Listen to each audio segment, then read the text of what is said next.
Cet évêque n'est pas connu parce qu'il est devenu pape. Il n'est pas connu non plus parce qu'il a fait les gros titres des journaux pour des mauvaises raisons ou parce qu'il a dansé la salsa avec le pape sur la place Saint-Pierre.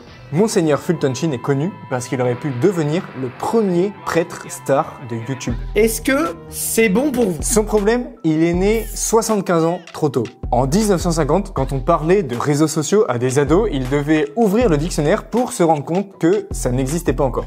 Et puisque cet évêque n'a pas pu devenir connu sur YouTube, il a conquis le média le plus connu à l'époque, la télévision. Fulton Sheen est devenu une énorme star de la télé. Et quand je dis énorme, vous êtes pas prêts. Chaque mardi, 30 millions de personnes buvaient littéralement ses paroles dans son émission. Life is worth living, a program devoted to the everyday problems of all of us. Et ça pendant 16 ans consécutifs. Et n'allez pas croire qu'il parlait cocato. Il a gagné un Emmy Award, une des récompenses les plus prestigieuses de la télé américaine, le même que celui de Paul McCartney, Beyoncé ou Meryl Streep. Même Billy Graham, l'un des pasteurs les plus connus de l'époque, le valide, le vénère, l'adore. Mais être une star dans l'église vient avec son lot de critiques, de jalousie et de lutte de pouvoir. Aujourd'hui, on va essayer de comprendre comment la vie de Fulton Sheen, la prophétie qu'il a reçue quand il avait 8 ans et qui s'est réalisée, et toute son œuvre de prédication ont préparé l'Église à la révolution qui arrivait. Et surtout, on va répondre à la question suivante, comment être un prédicateur star dans l'Église catholique sans péter un câble? Très bonne question. Exactement la même question qu'on se pose à l'ère des prêtres stars de TikTok et de YouTube. Et si Fulton Sheen avait en réalité posé les bases de l'évangélisation numérique bien avant Internet, on vous raconte tout. Dans complément d'enquête. Élise Lucet. Alors, monsieur Sheen, vous n'avez pas déclaré votre compte au Panama? Fulton Sheen naît le 8 mai 1895 à El Paso, dans l'Illinois. Ses parents sont catholiques, tiennent une petite boutique de bricolage, mais très vite, ils déménagent pour aller gérer une ferme. Et là, pour Fulton, c'est un problème, un gros problème. Ouvrez, on en a gros! Disons que le petit Fulton préfère lire des livres bien au chaud plutôt que d'aller patauger dans la boue au milieu des vaches. Il est pas très fermier du Midwest, le gamin. Mais voilà, un événement va complètement changer la donne. Fulton Sheen en parle lui-même dans son autobiographie Treasure in Clay. Papa, Texas. Imaginez la scène. Fulton a 8 ans et il est hyper fier parce qu'il part servir la messe. Et c'est pas n'importe qui préside, c'est Monseigneur John Spalding qui est devenu vénérable, mais qui à cette époque est évêque de Peoria. Tout le monde connaît. Fulton est super impressionné et peut-être un peu trop parce que ce qui se passe après est une véritable catastrophe. Enfin, pour un enfant de 8 ans. Il avait tué personne, rassurez-vous. Fulton, stressé, ou juste distrait, on ne saura jamais, fait tomber devant l'évêque la burette qu'il lui tendait. Elle se fracasse en 1000 morceaux. Silence total. Fulton est pétrifié de peur. Au lieu de le corriger sévèrement, comme c'était l'habitude à cette époque-là pour les petits garçons, Monseigneur John Spalding se penche vers lui et lui dit deux choses qui vont marquer Fulton Sheen à vie. Tu ramasses? Va chercher une balayette. Il lui dit « Va voir ta mère et tu lui dis que quand tu seras grand, tu deviendras comme moi, c'est-à-dire évêque. » Et la deuxième chose qu'il lui dit « Tu iras étudier un jour à Louvain, en Belgique. » Trop chelou comme prophétie.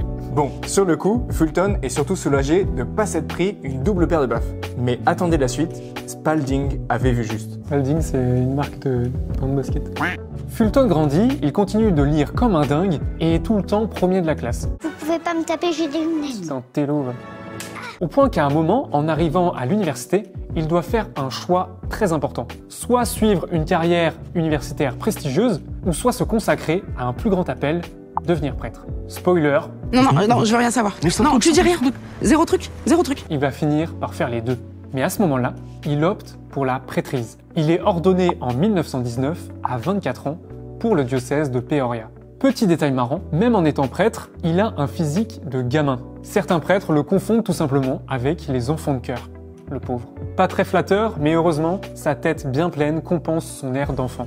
Rapidement après son ordination, Fulton Sheen est envoyé à Washington pour étudier la philosophie. Et quelques années après, il veut aller encore plus loin. Parce que les États-Unis c'est bien, mais le pays de la frite, c'est mieux.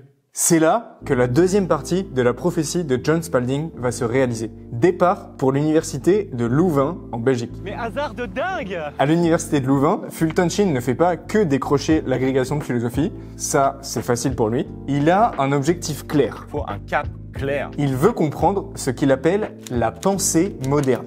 En bref, ce que pensent les gens à l'extérieur de l'Église. Et son objectif, c'est de répondre aux questions, aux interrogations du monde grâce à la tradition intellectuelle de l'Église catholique, notamment la pensée de saint Thomas d'Aquin. Et quand Sheen dit qu'il s'appuie sur saint Thomas d'Aquin, il n'y va pas avec le dos de la cuillère. Il a affirmé qu'il avait lu tout ce que Thomas d'Aquin avait écrit et, s'il vous plaît, en latin. C'est là qu'on voit le cœur de pasteur de Fulton Sheen. Il veut dialoguer avec le monde. Il veut pas juste rester enfermé à l'intérieur de l'église. Et il veut convertir les gens, non pas en criant plus fort qu'eux, mais en leur amenant une argumentation ciselée, précise et bien construite. Une fois son agrégation obtenue, il rentre aux États-Unis après avoir fait le plein de frites et de saint Thomas d'Aquin, et il devient un professeur à Washington à la Catholic University, Catholic U pour les intimes.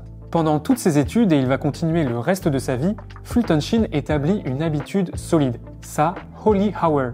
Il commence chaque journée devant le Saint-Sacrement pendant 1 heure pour prier, méditer et centrer sa vie sur le Christ. Cette combinaison unique entre une tête bien faite et un cœur tourné vers Jésus va être sa plus grande force. Parce que pour transformer des vies sur un écran, il faut d'abord être transformé soi-même. On en sait quelque chose. On l'a vu, la formation intellectuelle de Fulton Sheen est vraiment au top. C'est super important pour devenir prédicateur. Mais ce qui prime, c'est son envie de convertir, de donner toute sa vie au Christ. Il est prêt à passer à la suite, et la suite, c'est être écouté par 4 millions de personnes chaque semaine. Enfin ça, c'est juste la première étape. Aux âmes bien nées, la valeur n'attend pas le nombre des années. Et vu tout ce qu'on a vu sur Sheen jusqu'à présent, il entre bien dans la catégorie des âmes bien nées. Dans les années 1930, les adolescents passent plus de temps à écouter la radio qu'à scroller sur TikTok. Et en 1930, Fulton Sheen reçoit une opportunité qui va poser les bases pour tout ce qui va suivre après. Animer Catholic Hour, une émission sur la NBC, la radio nationale américaine. We present now the Right Reverend Monsignor Fulton J. Sheen. Avec cette émission catholique, rapidement, il touche 4 millions de personnes par semaine. Et pendant 20 ans, Sheen se rend toutes les semaines à la radio pour enregistrer. 20 ans. 20 ans. Une constance et une longévité incroyables. Surtout quand c'est pas ton plein temps et que tu dois en plus jongler avec les cours et les conférences. Ça, c'est une première leçon, la longévité. Les créateurs de contenu sur Internet le savent. Faire une vidéo qui fait des millions de vues, c'est faisable. Par contre, recommencer chaque semaine, ça, c'est vraiment l'exigence. Déjà 1 million. Vous voyez ce que ça fait déjà 1 million, Armina? Et Fulton, là-dedans, s'en sort vraiment pas mal. Qui aujourd'hui fait 4 millions par semaine? Je vous le demande. Qui? Hein? Hein? Levez la main là. Hein? Et en 1950, l'Église comprend que Fulton Sheen a un rôle à jouer bien au-delà de la fac. Il est nommé directeur de la Société pour la propagation de la foi. En gros, l'association qui s'occupe de lever des fonds pour soutenir les missions des prêtres et des évêques américains à l'étranger. Et l'année suivante, Fulton Sheen devient évêque auxiliaire de New York. La première prophétie que Monseigneur John Spalding avait donnée presque 50 ans avant, quand Fulton avait 8 ans, vient de s'accomplir. Il porte maintenant l'anneau épiscopal. Il est devenu un successeur des apôtres. Cette prophétie venait donc bien de l'Esprit Saint. C'était pas une phrase random lancée à un gamin de 8 ans, quoi. En 1952, alors que Fulton Sheen a 57 ans, c'est le grand défi de sa vie qui s'ouvre devant lui. Une chaîne de télévision privée lui propose de faire une émission hebdomadaire en prime time tous les mardis. Sur les autres chaînes, à la même heure, ce sont de véritables poids lourds comme Frank Sinatra. Et c'est pas exclu que Fulton Sheen fasse un énorme four. À cette époque, c'est le début encore de la télévision. Et certains catholiques jugent que la télévision fait plus de mal que de bien, qu'elle disperse les gens d'une vie pieuse. Un peu d'ailleurs comme ce que certains pensent de YouTube aujourd'hui. Mais Fulton Sheen relève le défi et accepte. Il est convaincu d'une chose, il faut aller là où sont les gens. Et où sont les gens dans les années 50 devant leur télé. Sheen part seul avec sa Bible et son couteau à contre-courant de tous ceux qui pensent que la télé est un outil du diable. Son émission s'appelle Life is Worth Living, ou en français, La vie vaut le coup d'être vécue. Fulton Sheen apparaît seul, en soutane impeccable, avec uniquement une craie et un tableau noir. Juste une voix un charisme monstre et un message, celui du Christ. Et ça cartonne. 30 millions de téléspectateurs chaque semaine. C'est la moitié de la France, quoi. Pourquoi ? Parce que Shin casse les codes et les idées reçues sur les prêtres. Il est drôle, il fait des blagues, il parle un langage simple. A girl student at Rosemont College went to the sister saying, I just finished reading Bishop Sheen's work on three to get married. God and I are willing, but we can't find the man. Et il utilise des métaphores et des comparaisons que tout le monde comprend pour expliquer des vérités spirituelles.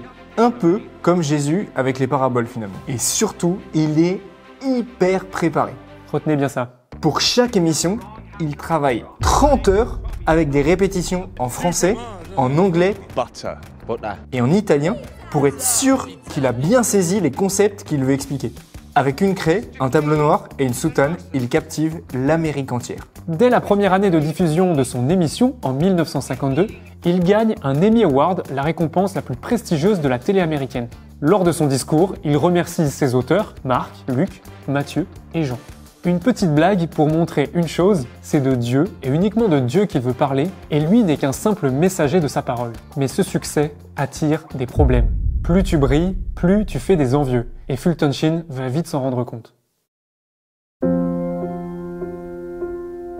Alors je crois que c'est la partie de la vie de Fulton Sheen qui se rapproche le plus de ce que vivent beaucoup de créateurs de contenu catholiques et chrétiens sur Internet. Malheureusement. Sheen était écouté par des dizaines de millions de téléspectateurs chaque semaine. Il prêchait des retraites pour des prêtres et des évêques dans tout le pays. Il dépensait une énergie monstre pour évangéliser. Mais il y avait toujours des rabougris qui l'accusaient de juste aimer la gloire et pas le Christ. Certains allaient jusqu'à dire qu'il mettait en danger la mission de transmission de foi de l'Église en centrant trop le message sur lui. Fulton Sheen donnait alors une réponse, ce n'est pas ma gloire, mais c'est celle de Dieu.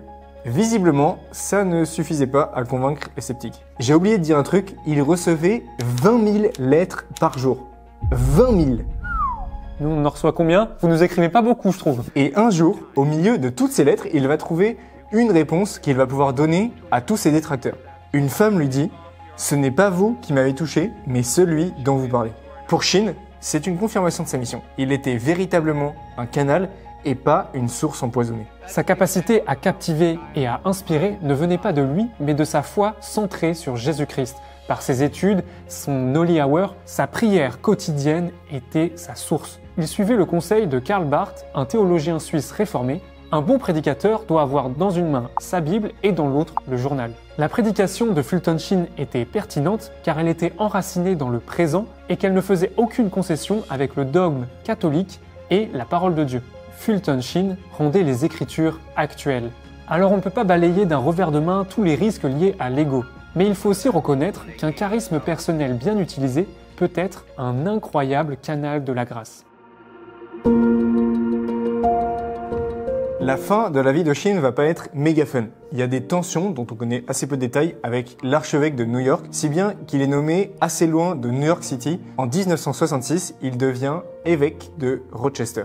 Là-bas, Sheen découvre une vérité sur lui-même. Il est un incroyable prédicateur, mais un très très mauvais manager. Cette période révèle une autre facette de sa personnalité, son humilité. Il arrête son émission de télé et démissionne de sa charge d'évêque au bout de 3 ans en 1969. Bye now, and God love you. Et 10 ans plus tard, sa vie s'achève là où tout avait commencé, devant le Saint-Sacrement. Le 9 décembre 1979, Fulton Sheen rend son dernier souffle face à Jésus lui-même présent dans une hostie. Fulton Sheen n'est pas seulement un homme de son époque, c'est un visionnaire. Il a compris que pour toucher une génération moderne, il fallait parler son langage. Mais attention, sans jamais oublier la tradition. Sheen s'est enraciné dans une très solide formation intellectuelle. Nourri par les Écritures et la tradition de l'Église, il actualisait avec force le message de la foi. Et il l'a fait avec humilité, répondant à l'appel de l'Église, d'abord pour la radio, puis à la télévision. Au passage, pas besoin d'être jeune pour commencer une mission pour le Seigneur. Il avait 57 ans quand il a commencé son émission de télé. 2 fois notre âge, tout va bien. Vous avez le temps. On a le temps, Timé. Alors, Avis à tous les évêques, si vous êtes un bon enseignant, que vous avez un cœur pour la mission et que vous avez autour de 57 ans, On 10 personnes. eh ben nos DM sont ouverts pour qu'on puisse discuter avec vous et trouver un format qui vous convienne. Alors, faut préciser DM pour les évêques, je pense qu'il... Nos messages privés sont ouverts. Mais Shin nous laisse surtout un exemple extrêmement réplicable aujourd'hui. Aller parler de Dieu là où les gens sont. Aujourd'hui, nous, chrétiens, devons faire la même chose. Jean-Paul II disait que la nouvelle évangélisation devait être nouvelle dans la méthode, dans l'expression et dans l'intensité. C'est ce que Shin a fait. Shin a aussi montré que l'humilité passait parfois par l'humiliation, comme disait André Louf. Il a eu l'humilité de se faire plus ou moins virer de New York à cause de tensions et de jalousie qu'il n'a pas mises au grand jour, puis l'humilité de demander qu'on le relève de sa charge d'évêque quand il a compris que c'était pas du tout son charisme. Il est resté pleinement obéissant à l'Église, même dans les pires moments. Vous pouvez prier et demander des miracles pour qu'il devienne saint. Son procès de béatification est déjà ouvert et il est reconnu d'ores et déjà comme vénérable. La question que l'on se pose maintenant, qui sont les Bishop Shin du 21e siècle? On en a repéré 2, Bishop Barron et Father Mike. On a analysé leur impact dans nos vidéos. Si vous voulez aller voir comment ils révolutionnent le monde des médias aujourd'hui, allez jeter un œil. Sur cette chaîne, et vous l'avez remarqué, on traite de sujets hyper niches et on est convaincu que notre travail doit être 100% pour l'Église. Si vous aussi vous avez un cœur pour la mission et l'évangélisation, vous pouvez nous soutenir par vos prières et aussi financièrement avec le lien Ko-fi dans la description. Merci beaucoup. Abonnez-vous au Disciples Note, notre newsletter toutes les 2 semaines, et on se retrouve dans une prochaine vidéo. Priez pour nous et nous, on prie pour vous. Soyez bénis.